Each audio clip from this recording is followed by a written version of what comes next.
Pemirsa, curah hujan tinggi yang melanda Kabupaten Tabanan belakangan ini juga berdampak pada pelayanan air bersih bagi masyarakat.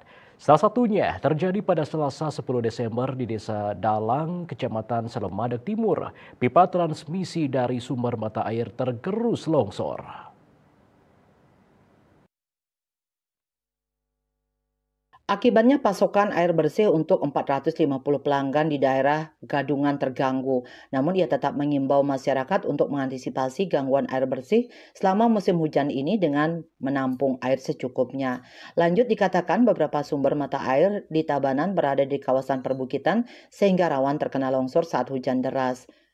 Suanjaya menyebutkan daerah rawan longsor meliputi Kecamatan Baturiti, Slemadeg Timur, dan Pupuan. Selain itu, mata air Telaga Tunjung dan Nyanyi juga rawan mengalami air keruh akibat lumpur.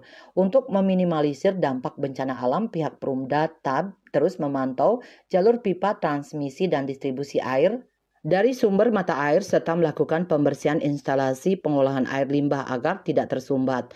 Selain langkah antisipasi teknis, Perumda Tab juga mengimbau masyarakat untuk menampung air secukupnya sebagai langkah cadangan jika terjadi gangguan. Langkah antisipasi yang dilakukan diharapkan dapat meminimalisir dampak curah hujan tinggi sehingga kebutuhan air bersih masyarakat tetap terlayani dengan baik.